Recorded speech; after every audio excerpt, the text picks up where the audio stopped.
KCR Telangana విధ్వంసకారు, Revanth Telangana role model, Raghunandan Rao Medak parliament సభ్యుడు, Mynampally Hanumantharao, wild fire, పూజల హరికృష్ణ, మా అన్నయ్య పెద్దన్నయ్య, Modi. Devotional actor. Hi hello namaste, welcome to Z4 news. ప్రస్తుతం తెలంగాణలో రాజకీయాల వాతావరణం చూసినట్లయితే వాడి వేడిగా ఉన్నదని చెప్పవచ్చు. అయితే గత హయాంలో బీఆర్ఎస్ 10 ఏళ్ల పరిపాలన చేసినప్పటికీ వారి పరిపాలన కంటే కూడా కాంగ్రెస్ ప్రభుత్వం పరిపాలించే పరిపాలన మెరుగ్గా ఉందని మన మధ్యలో ఉన్నటువంటి Siddipet town NSUI town president Sai Pratap గారు అంటున్నారు. వారితో మాట్లాడదాం. నమస్తే బ్రదర్. నమస్తే అన్న, ఎలా ఉన్నారు? బాగున్నాను. తెలంగాణలో పరిపాలించినటువంటి కాంగ్రెస్ ప్రభుత్వం అధికారంగా ఇప్పటికీ 18 నెలలు కావస్తుంది. మీ పరిపాలన మెరుగ్గా ఉందని మీరు అంటున్నారు. అయితే దాని విషయమై ఈరోజు మనం మాట్లాడుకుందాం. అయితే నేను మొదటిగా మిమ్మల్ని ఏమడుగుతున్నానంటే, రీసెంట్గా తెలంగాణ ప్రభుత్వంలో ఏర్పాటు చేసినటువంటి ఇందిరమ్మ ఇళ్ళ విషయంలో 60 గజాలలోనే ఇల్లు కట్టిస్తానని తెలంగాణ ప్రభుత్వం వారికి పేద ప్రజలకైతే మాట ఇచ్చింది. 60 గజాలలో ఇల్లు కట్టడం సాధ్యమే అంటారా? పేదవారికని మీరే అన్నారు, ఒక పాయింట్ పేదవారికని మీరే అన్నారు. బలిసిన వాళ్ళకి 105 గజాలు 200 గజాలు ఉంటుంది. పేదవాళ్ళకి 90 గజాలు అనేది ఆనాడు మా వార్డుకి సంబంధించిన విషయం. కానీ నేను ఇప్పుడు హరికృష్ణతోని కాన్ఫరెన్స్ పై తిరుగుతున్నా. 60 గజాల లోపలే వాళ్ళు కట్టుకుంటారు. 5 లక్షల పెట్టుబడి అనేది వాళ్ళకి వరంలా, వాళ్ళ కళ్ళల్లో మేము చూస్తే నీళ్లు చూస్తే మాకు దుఃఖం వస్తుంది. ఎందుకంటే గడిచిన బీఆర్ఎస్ 10 ఏళ్ల పాలనలో ఏనాడు హరీష్ రావు, ఇక్కడ ప్రాతినిధ్యం వహిస్తున్న మాజీ మంత్రి హరీష్ రావు అసెంబ్లీ సాక్ష్యం మీ అందరు తెలుసు, 3 లక్షలు ఇస్తాను ఒకసారి చెప్పిండు, 2 లక్షలు ఇస్తాను అని చెప్పిండు, మోసం చేసిండు. ఇప్పుడు ఇందిరా మిల్లు వచ్చినాయని వాళ్ళు సంతోషపడుతున్నారు. 60 గజాలు కట్టుకొని వాళ్ళు ఆనందంగా ఉన్నారు. అయితే కొంతమందికి ఉంటుంది కావచ్చు, 2 కొడుకులు ఉంటారు కావచ్చు కుటుంబంలో, వాళ్ళంటి వాళ్ళు ప్రజలైతే ఉంటారు. వాళ్ళ అసొంటోళ్ళు ఏంటంటే ఈ 5 లక్షలు తీసుకొని దాంతోపాటు ఏంటంటే ఇంకా కొంచెం ఎక్కువ కట్టుకోవాలని, అంటే వాళ్ళకే డబ్బులు ఉంటాయి కాబట్టి మేము ఇంకా కొంచెం పెట్టుబడి పెట్టుకొని ఎక్స్ట్రా 2 కొడుకుల కోసం కట్టుకుంటా అంటారు. అంటే అలాంటి కుటుంబాలకు సంబంధించి మీరేమన్నా చేయగలుగుతారా? అదే అన్న నేను చెప్పేది ఏంటంటే, 60 గజాలను నువ్వు కట్టుకోవచ్చు, పైన ఫ్లోర్ వేసుకునేది నీ ఇష్టం, నీ సొంతంగా డబ్బులతో వేసుకోవచ్చు. మా రేవంత్ రెడ్డి గారు ఎక్కడ షరతులు పెట్టలేదు 3 రంగుల జెండా వేయాలని, అదే వేయాలని. కొంతమంది బీఆర్ఎస్ నాయకులు దీన్ని దుష్ప్రచారం చేస్తున్నారు, గమనించాల్సిన కోరుకుంటున్నాను. అయితే ఇందిరమ్మ ఇళ్ళ విషయంలో ఎక్కువ మట్టుకు కాంగ్రెస్కి సంబంధించిన నాయకులకు మాత్రమే ఇందిరమ్మ ఇల్లు వెళ్తున్నాయని బయట అంటున్నారు. కాంగ్రెస్ పార్టీకి సంబంధించిన నాయకులకి కానీ 30% కూడా రాలేవన్నా. మా కార్యకర్తలు ఇప్పటికి బాధపడేది అదే. ఎందుకంటే ఓపెన్ అడిగి చెప్తున్నా, నిరుపేదలకి న్యాయం జరగాలని మా ఇన్ఛార్జ్ పూజల హరికృష్ణ గారు కోరుకున్నారు. అదే విధంగా మేము ప్రణాళిక ప్రకారం పోతున్నాం. ఇది మాత్రం వాస్తవం. ఉచిత గ్యాస్ విషయంలో సబ్సిడీ అన్నారు. యాక్చువల్లీ చూసినట్టయితే మనకు 900 చిల్లర ఉంటుంది గ్యాస్ రేటు. దాంట్లో సబ్సిడీ అన్నారు, కానీ సబ్సిడీ కూడా ఇంతవరకు కొంతమంది ప్రజలు చెప్తున్నారు ఏంటంటే సబ్సిడీ విషయంలో మాకు డబ్బులు అనేవి పడట్లేదు. ఒకవేళ పడ్డప్పటికీ కూడా కాంగ్రెస్ ప్రభుత్వము ఈ సబ్సిడీ అంటే పూర్తిగా డబ్బులు తీసుకొని మరి కాకుండా సబ్సిడీ లేకుండానే సగం రేట్కి ఇవ్వచ్చు కదా, ఎందుకు డబ్బులు తీసుకొని ఇస్తున్నారు మళ్ళీ? అయితే సబ్సిడీ అనేది ఇవి ప్రైవేట్ కంపెనీలు, HP కానీ ఇండియన్ కాబట్టి ప్రైవేట్ కంపెనీలు, వాటిని మా ప్రభుత్వం వచ్చినప్పుడు 900 రూపాయలు గ్యాస్ సిలిండర్ ఉండే. రీసెంట్గా ఒక 3-4 మంత్స్ బ్యాక్ దాన్ని మళ్ళీ సెంట్రల్ గవర్నమెంట్ 100 రూపీస్ హైక్ చేసింది. దానివల్ల కొంతమందికి పడట్లేదు. మళ్ళీ ఒక 2-3 మంత్స్లలో ఓలైతే లబ్ధిదారులు ఉన్నారో మళ్ళీ ఎంక్వైరీ జరిగి వాళ్ళందరికీ 100% పడతాయి. ఈ తెలంగాణ రాష్ట్ర ప్రభుత్వం తీసుకున్న నిర్ణయం. పింఛన్ విషయంలో చూసినట్టయితే కాంగ్రెస్ ప్రభుత్వం అధికారంలోకి వచ్చినప్పుడు కొన్ని హామీలు అయితే ఇచ్చింది. మహిళలకు మాత్రం 2000 ఉన్న పింఛన్ని 2500 చేస్తానని, వికలాంగులకేమో 3000 ఉన్న పింఛన్ని 5000 దాకా చేస్తానని అన్నది. బట్ ఇంతవరకు అయితే ఎలాంటి చర్యలు అయితే వీటి విషయంలో తీసుకోలేదు. పింఛన్ విషయంలో రాష్ట్ర ఆర్థిక వ్యవస్థ మంచిగా లేదని మా తెలంగాణ రాష్ట్ర ముఖ్యమంత్రి చెప్పిండు. ఎటు అడిగేద్దామంటే చీకని కోణం, దాన్ని వెలుగు వైపు తీసుకెళ్లాలంటే అతనికి ముచ్చెమటలు పడుతున్నాయి. ఎందుకంటే రాష్ట్ర ఖజానా దోసుకెళ్ళిన TRS ప్రభుత్వ నాయకులు హరీష్ రావు కానీ, KTR కానీ, KCR కానీ, వాళ్ళకు ఒకప్పుడు చూడండి ట్రంకు రబ్బర్ చెప్పులు వేసుకున్న హరీష్ రావు ఇప్పుడు బెంజులు ఓలు అని కోట్ల ఖరీదైన కార్లలో తిరుగుతుంది. వీళ్ళకి ఈ డబ్బులని ఎలా వచ్చాయి? అదానికి సమాధానం చెప్పమనని ఆ రాష్ట్ర ఖజానా లేకనే మేము 2500 కానీ 4000 పదాలు కానీ మేమే ఒప్పుకుంటున్నాం కదా. ఖజానాల డబ్బులు ఒక్కొక్కటి సమర్థించుకుంటూ పోతాం. ఇందిరా మిల్లులు అన్నాం, 5 లక్షల రూపాయలు అన్నాం, ఇస్తున్నాం. మళ్ళీ సన్న బియ్యం అనేది మేము మేనిఫెస్టోలో పెట్టలేదు, ఇప్పుడు అది వచ్చింది. ఇప్పుడు పింఛన్లు ఒకటే పెండింగ్ ఉన్నాయి మేము ఇచ్చిన 6 గ్యారెంటీలలో, మిగతా అమలు అవుతున్నాయి. మొన్న రీసెంట్గా ఒక స్కీమ్ ప్రారంభించాడు మన సీఎం రేవంత్ రెడ్డి గారు. అయితే రాజీవ్ యువ వికాస్ అని మీకు కూడా తెలిసే ఉండనట్టుంది. అయితే ఆ స్కీమ్ అయితే స్టార్ట్ చేశాడు. అది జూన్ 2 లోపు అందరికి ఇస్తామని అయితే అన్నాడు. బట్ దాని ప్రస్తావన ఇంతవరకు అయితే ఏం లేదు. దాని విషయంలో ఏమంటారు? ప్రస్తావన లేదని మీరు అనుకోకండి అన్న. ఓపెన్ అడి చెప్తున్నా, మొన్న రైతు భరోసా అని ఒక ప్రోగ్రామ్ పెట్టిండు సీఎం గారు రాజీవ్ గాంధీ ముంగట. మా నెక్స్ట్ టార్గెట్ రాజీవ్ వికాసం అని చెప్పిండు. అది బరాబర్ చెప్తున్నాయి 3-4 మంత్స్లల్లా ఆల్రెడీ 50,000 లబ్ధిదారుల ఎంపిక జరిగింది. ఎందుకు ఆగిందంటే రైతు భరోసా ఇవ్వకపోతే రైతులు నష్టపోతారు. అన్నదాత తెలంగాణ ప్రాంతంలో మొదటి ప్రాధాన్యత ఇచ్చే పార్టీ మా కాంగ్రెస్ పార్టీ.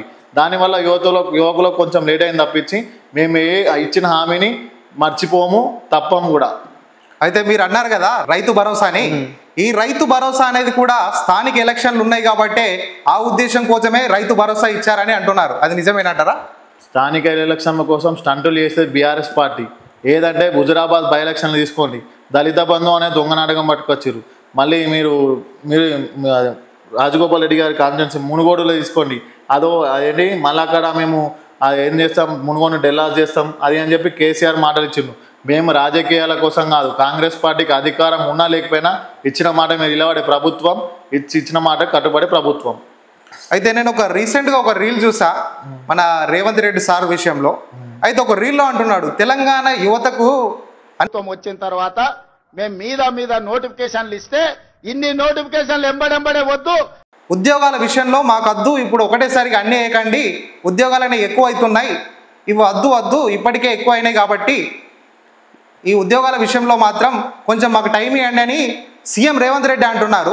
కానీ బయట యువత మాత్రం చూసినట్లయితే ఉద్యోగాల విషయంలో రేవంత్ రెడ్డిని కొన్ని అనరాని మాటలు కూడా అన్నారు. దీనిపై ఎట్లా అంటారు? అది అన్నవారు ఎవరో కాదు, బీఆర్ఎస్ పార్టీకి సంబంధించిన వాళ్ళే అని ఉంటారు. కానీ ఒకటి చెప్తున్నా అన్న, తెలంగాణ రాష్ట్ర ప్రభుత్వం వచ్చిన తర్వాత డిఎస్సి నియామకాలు కానీ గవర్నమెంట్ ప్రకారం ఏ జాబులున్నా నోటిఫికేషన్ వేస్తున్నాం. విద్యార్థులకు ఏంటంటే ఒక నోటిఫికేషన్ టైం లేదని కొంచెం ఒక నోటిఫికేషన్ పోస్ట్పోన్ చేయమని చెప్పిన నిజాలు వాస్తవమే. కాకపోతే దాన్ని బీఆర్ఎస్ పార్టీ సోషల్ మీడియా 100 కోట్ల రూపాయలు ఖర్చు పెట్టి రేవంత్ రెడ్డి గారిని జూమ్ అవుట్ చేసి ఈయన ప్రజల దుష్ప్రచారం చేయాలని ఉన్నది. వాళ్ళు ఎంత తలకిందులు చేసినా 10 సంవత్సరాలు మా ప్రభుత్వం ఉంటుంది, నిరుద్యోగులకు న్యాయం చేసే విధంగా మా కాంగ్రెస్ ప్రభుత్వం ఉంటుంది. అయితే నోటిఫికేషన్ అంటున్నారు కదా, లాస్ట్ టైం మనకు బీఆర్ఎస్ ఐఎన్లు ఉన్నప్పుడు ఒక నోటిఫికేషన్ అయితే ఇవ్వలేదు. అంతకంటే ముందు ఏంటంటే మనకు కానిస్టేబుల్ అయినా సరే ఈ నర్సుకు సంబంధించిన కొన్ని పోస్టులు అయితే వాళ్ళ హయాంలో ఉన్నప్పుడు వేశారు. బట్ వాటికి సంబంధించిన పత్రాలు అయితే రేవంత్ రెడ్డి ప్రభుత్వ హయాంలో మాత్రం ఇవ్వడం అయితే జరిగింది. కానీ దానికి సంబంధించిన ఉద్యోగాలను మొత్తం కాంగ్రెస్ ప్రభుత్వమే ఇస్తుందని అయితే బయట ప్రచారం జరిగింది. దానికి సమ్మతమే అంటారా మీరు? ఆనాటి ముఖ్యమంత్రి కల్వకుంట్ల చంద్రశేఖరరావు గారు అసెంబ్లీ సాక్షిగా 150,000 ఉద్యోగాలు ఇస్తా అని చెప్పి మాట ఇచ్చిండు. 150,000 కాదు కదా, కనీసం ఇంటికో ఉద్యోగం ఇస్తా అని ఎలక్షన్లో మాట ఇచ్చిండు. దాన్ని నెరవేర్చలేకపోయిండు. అదే మన ఉద్యోగం అదే వాళ్ళు నోటిఫికేషన్ ఇచ్చిన వాళ్ళు అయితే మరి ఎంబడెంబడే నియామక పత్రాలు ఇచ్చేది ఉండే కదా. మీరే చెప్పండి అన్న, వాళ్ళు నిరుద్యోగులు పట్టించుకోక నిరుద్యోగులు రోడ్డు మీకు వచ్చి ఆత్మహత్యలు చేసుకొని 10th పరీక్షలు కూడా ఫెయిల్ చేసిన ఘనత, 10th పరీక్షలలో అవతవకలు చేసిన ఘనత బీఆర్ఎస్ పార్టీది. ఈనాడు మీరు ఆలోచన చేయండి, ప్రభుత్వ పాఠశాలలో నో ఎంట్రీ బోర్డు పెడుతున్నారు, నో అడ్మిషన్ బోర్డు. అంటే రేవంత్ రెడ్డి గారు విద్యాశాఖ మంత్రి ఉన్నాడు కాబట్టి ప్రభుత్వ పాఠశాలలు ప్రైవేట్ పాఠశాలకు ధీటుగా పోవాలనే ఉద్దేశంలో మేము పోతున్నాం. నిరుద్యోగులు కానీ ఉద్యోగులు కానీ ఎటువంటి ఆనందం చెందకండి. రాష్ట్ర ఖజానా అందుబాటులో లేదు, అందుకోసం మీకు నియామకాలు లేట్ అయినా సరే ఓపిక పట్టండి. ఈ మాట అంటున్నాను, తప్పు పట్టుకోకండి. మన సీఎం అయి ఉండి రేవంత్ రెడ్డి గారు వాళ్ళు మాట్లాడే భాషను చూస్తే కొన్ని సందర్భాల్లో నాకే బాధేసింది. అయితే అది ఒక వ్యక్తిగతమైన కక్ష అందామా, లేకపోతే ఆ మాట్లాడే తీరే వ్యాసనే అంతే అందామా? ఆయన ఫాలోయింగే ఆయన మాటనే ఒక తూట. తెలంగాణ రాష్ట్ర ప్రజలు రేవంత్ రెడ్డి గారి వైపు చూశారంటే అతని మాటలో ఉన్న నిజాయితీ, అతని మాటలో ఉన్న గాంభీరత్వం అన్నీ చూశారు కాబట్టి అతన్ని ఈరోజు ముఖ్యమంత్రి స్థాయిలో నిలబెట్టిండు. వీళ్ళు కూడా కేటీఆర్ కూడా కొంచెం బల్బు తగ్గించుకొని మాట్లాడితే మంచిది. ఎందుకంటే ఒక ముఖ్యమంత్రిని పట్టుకొని వాడెంత వీడెంత అని మాట్లాడుతుండు. కొంచెం అహంకారం తగ్గించుకో కేటీఆర్. సరే అన్న, మీరు అన్నారు కదా ఆ మాటకు విలువ ఉన్నట్లయితే అదే మీ కాంగ్రెస్ వారు ఏంటంటే తులం బంగారం ఇస్తామని ఒక మాటనైతే ఒప్పుకున్నారు అధికారంలోకి వచ్చే మూమెంట్లో. మరి ఆ తులం బంగారం సంగతి ఏంటి? నేను ఓపెన్ అడిగి చెప్తున్నా అన్న, తులం బంగారం అనేది మా రేవంత్ రెడ్డి గారు రాష్ట్ర ఖజానా బాగుంది కావచ్చని ఆయన అనుకున్నారు. పోయినాక చూసినాక తెలిసింది ఏంటంటే ఏ పొక్కలు ఏలు పెడితే ఆ పొక్కలకు ఏలు అట్లనే పోతుంది. అది ప్రజలు గమనించాలి. ఆయన రేవంత్ రెడ్డి చేస్తాడు, ప్రజలకు కూడా నమ్మకం ఉంది. ప్రజలు 100% మేము మాటిస్తున్నాం. రానున్న సంవత్సరాల్లో ఇంకా మాకు 18 ఏళ్ళు అంటారు కదా, ఇంకా 3 సంవత్సరాలు 2 సంవత్సరాలన్నరనో మాకు పరిపాలన ఉంది. ఆ పరిపాలన లోపల రేవంత్ రెడ్డి గారు ఇచ్చిన మాట నిలబెట్టుకుంటారని నేను నమ్ముతున్నాను. ఆ ప్రజలకు కూడా అదే తెలియజేస్తున్నాను. సరే, అదేవిధంగా ఇందిరమ్మ ఇల్లు కట్టారు కొన్ని ప్రాంతాల్లో చూసినట్లయితే. ఆ ఇందిరమ్మ ఇళ్ళ పైకప్పులో గూనె పెంకలు వస్తున్నాయి అన్న. అది ఎక్కడ కట్టిరో నేనైతే చూడలేదన్న. నేను రీల్ చూపెట్టే ప్రయత్నం కూడా చేయండి అన్న. దానికి నేను ఓపెన్ గా చెప్తా సమాధానం. మేమైతే సిద్దిపేట కాన్స్టిట్యున్సీ వైజ్ గా తీసుకుంటే మాత్రం పేదవాళ్ళు వాళ్ళు కట్టుకున్న ఇల్లును కూలగొట్టి మరి నమ్మకంతో కట్టుకున్న నా వార్డు వైజ్ చెప్తున్నా, నా వాళ్ళ 99% టీఆర్ఎస్ సంబంధించిన క్యాండిడేట్లే ఉంటారు. దానిలో ఒక వ్యక్తి టీఆర్ఎస్ వ్యక్తికి ఒక ఇల్లు వచ్చింది. ఇల్లు వస్తే ఆయన నాకు ఫోన్ చేసి, తమ్ముడు నా ఇల్లుకు సహకరించి నాకు ధన్యవాదాలు అని చెప్పింది. 10 సంవత్సరాలు నేను ఇల్లు వస్తాను వేచి చూస్తున్నా నాకు రాలేదు, మీ ప్రభుత్వంలో వచ్చింది, మీరు రేవంత్ రెడ్డి సార్ ఇచ్చినాను అంటున్నాను. అది రీల్ ఉంటే నాకు చూపియండి, నేను అది దానికి సమాధానం ఏదనుకుంటే మీరే చెప్పుకోవచ్చు. షూర్ అన్న, తప్పక చూపెట్టే ప్రయత్నం అయితే చేస్తాను. అయితే అదేవిధంగా అన్న, మొన్న రీసెంట్గా మన సోషల్ మీడియాలో మహా న్యూస్ పై అయితే అటాక్ అయింది. అయితే కేటీఆర్ పై వాళ్ళు కొన్ని వ్యాఖ్యలు రాస్తారనే ఆ ఉద్దేశంతో అయితే వాళ్ళైతే అటాక్ అయితే చేయడం జరిగింది. దానిపై మీ ఉద్దేశం ఏంటి? ఫోన్ ట్యాపింగ్ జరిగిందా జరగలేదా, మహా న్యూస్ పైన దాడి చేయడానికి కారణం మెయిన్ ఫోన్ ట్యాపింగ్ అనే విషయం ప్రస్తావించినందుకే జరిగింది. మరి నువ్వు కేటీఆర్ నువ్వు ఫోన్ ట్యాపింగ్ చేయనప్పుడు నీకు ఎందుకు ఆ నొప్పి? మహా న్యూస్ అనేది ఇప్పుడు 4th estate, media is the 4th estate of every state. Media మీద నువ్వు ఈరోజు దాడి చేస్తే, ఆ మీడియాకే తిక్కగిన లేస్తే నీ పార్టీ గురించి రాయడం బంద్ నీ పార్టీ గురించి మాట్లాడుకోవడం వల్ల జరుగుతుందా? అది ఆలోచించు కేటీఆర్ అని చెప్పి నేను సూటిగా కేటీఆర్ తెలియజేసుకుంటున్నా. ఓకే అన్న, అదేవిధంగా చూసినట్లయితే రైతు బంధు విషయంలో కూడా చాలా మట్టుకు రైతులైతే వాళ్ళ ఒక అసంతృప్తితో ఉన్నారు. రైతు బంధు అయితే పూర్తిగా పడలేదని అంటున్నారు. ఏమంటారు దాని విషయంలో? అన్న, గతంలో జరిగిన మీరు ఇప్పటిదాకా ఎలక్షన్ స్టంట్ అని అన్నారు కదన్న, ఆ స్టంట్లో ఈ స్టంట్లో ఏం లేదన్న. అయితే అప్పుడు మేము ఫస్ట్ టైం రైతు బంధు చేసినప్పుడు 2 లక్షల రుణమాఫీ దాకా పోయినాం. అందుకోసం మేము రాష్ట్ర ఖజానా సహకరించలేక 5 లక్షలు అనే లిమిట్ పెట్టినాం. ఇప్పుడు ఎవరికి వాడితే వాళ్ళకి రైతు బంధు పడ్డది. మీరు కావాలంటే బయట కూడా కనుక్కోవచ్చు. ఇక్కడనో సర్వర్ డౌన్ ఉంటే మనం ఏం చేయలేము. అది వాళ్ళు అధికారుల దగ్గరికి వెళ్తే దానికి కరెక్ట్ సొల్యూషన్ చెప్తారు. అయితే నీకు నేనైతే రీల్ చూపెట్టే ప్రయత్నం కూడా చేస్తా.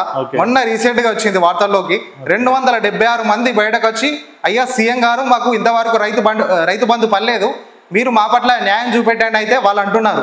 మరి వారికి మీరేమైనా చెప్తారా? మరి ఎవరైనా సరే నా రిక్వెస్ట్ ఒకటి, తెలంగాణ రాష్ట్రంలో అందరికీ రైతు బంధు పడ్డది. అది మీ బ్యాంకులో ఏమైనా సర్వర్ డౌన్ ఉంటే అధికారులను ఒకసారి కలవండి. వాళ్ళు ఏమైనా ప్రాబ్లం చెప్తుంటే మీ కాన్స్టిట్యున్సీలో కాంగ్రెస్ పార్టీ ఇన్ఛార్జీలు కానీ అక్కడ గెలిచిన ఎమ్మెల్యేలు కానీ దగ్గరికి వెళ్తే మీకు ఆ సొల్యూషన్ చెప్తారని నేను ప్రజలకు విజ్ఞప్తి చేస్తున్నా. అయితే పోయిన సీజన్లో మాత్రం అయితే ఈ రైతు భరోసా విషయంలో డబ్బులు పడలేదు సామాన్యంగా. అయితే దాని పట్ల ఏమంటారు మీరు? అదే చెప్తున్నా కదన్న, మేము పోయిన వేసంగి పంటకి మేము రైతు రుణమాఫీ చేసినాం అప్పుడు. అందుకోసమే రాష్ట్ర ఖజానా దాన్ని సహకరించలేదు. ఒక రకంగా మేము అనుకున్న 2 లక్షల రుణమాఫీ చేయాలంటే ఏదైనా ఒక పథకం ఆపాలి. పథకం ఆపితే ఇది జరుగుతుందని రేవంత్ రెడ్డి గారు ఆ పథకం ఉన్న పైసలు దీంట్లో వేసిండు. అందుకోసం అప్పుడు 5 ఎకరాల లిమిట్ పెట్టిండు. ఇప్పుడు రైతు బంధు ఆపకుండా ఒకటేసారి అందరికీ వేసేసిండు. 9 రోజుల్లో 9,000 కోట్ల రూపాయలు రిలీజ్ చేసి అందరి ఖాతాలో పడేటట్టు చేసిండు. అయితే రైతు భరోసా విషయంలో కూడా 5 ఎకరాలని అన్నారు. బట్ ఇప్పుడు చూస్తే ఏంటంటే 5 ఎకరాలు అనేది కూడా మీరే పెట్టారు ఎలక్షన్ టైంలో 5 ఎకరాలకి ఇస్తాను. కానీ ఇప్పుడు చూస్తే ఏంటంటే 5 ఎకరాలు దాటి కూడా అన్లిమిటెడ్ ఉన్న రైతులకు కూడా వేశారు. మరి ఇది కరెక్టే అంటారా? ఎలక్షన్ స్టంట్ అని మీరు అనుకుంటున్నా?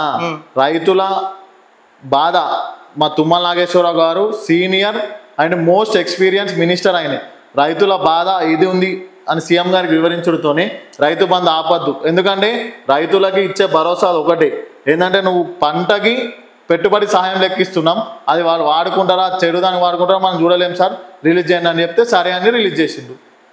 అయితే అదేవిధంగా మన కాంగ్రెస్ ప్రభుత్వం ప్రవేశపెట్టిన పథకాల్లో మెయిన్గా ఈ ఉచిత బస్సు అనే పథకం ఉంది కదా, దీనికైతే చాలా విమర్శలు వస్తున్నాయి. మీరు తప్పుగా అనుకున్నా సరే కానీ మహిళలు కొన్ని నేను వీడియో క్లిప్పులు చూస్తే ఘోరంగా కొట్లాడుకుంటున్నారు. ఇది కరెక్ట్ స్కీమేనా మన తెలంగాణలో? నేను ఇది చెప్తున్నా అన్న, మా గవర్నమెంట్ వచ్చిన తర్వాత దాదాపు నేను ఒక 20-30 సార్లు సిద్దిపేట నుంచి హైదరాబాద్కి యాదగిరిగుట్టకి వెళ్ళొచ్చు. వెళ్ళినప్పుడల్లా నాకు మరి అసలు నిజంగా నాకు కనవలేదు.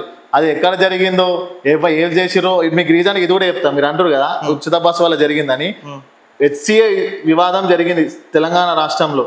అక్కడ ఎక్కడో జింక చచ్చిపోతే ఇక్కడ తీసుకొచ్చి దాన్ని షూట్ చేసి పెట్టిరు. అది మన BJP central minister Kishan Reddy గారు కావచ్చు, కేటీఆర్ కావచ్చు ట్వీట్ పెట్టి డిలీట్ చేసుకున్న ఘనత వాళ్ళది.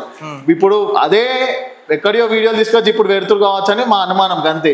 మా సోషల్ మీడియా వాళ్ళకంటే స్పీడప్ ఎందుకవుతుందంటే వాళ్ళు లక్షల కోట్లు పెట్టి సోషల్ మీడియా నడిపిస్తున్నారు. అది వాళ్ళ అది అది అయితే అదే విధంగా మన సీఎం రేవంత్ రెడ్డి గారు బ్రదర్ మీకు కొండలరెడ్డి ఐడియా ఉన్నట్టుంది.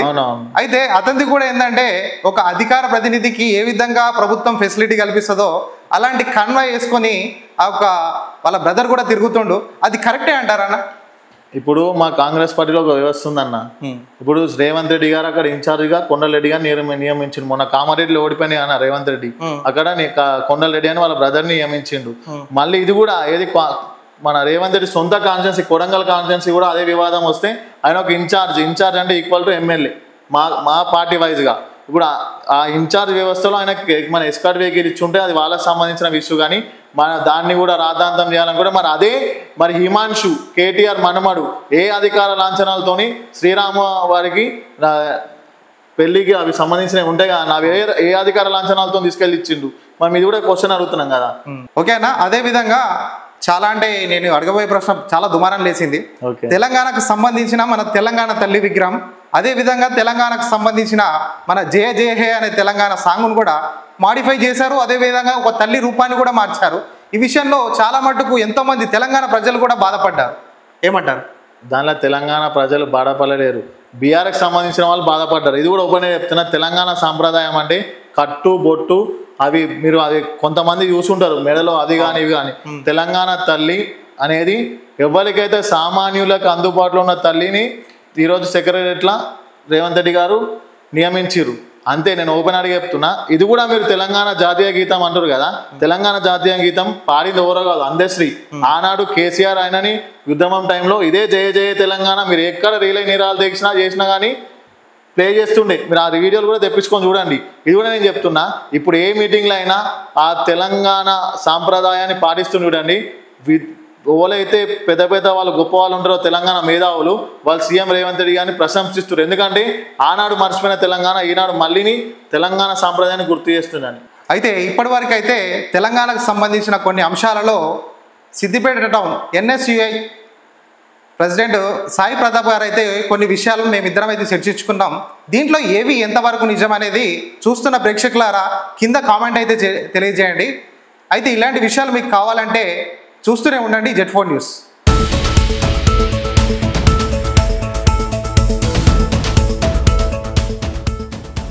మీరు చూస్తున్నది Z4 news. Question for justice.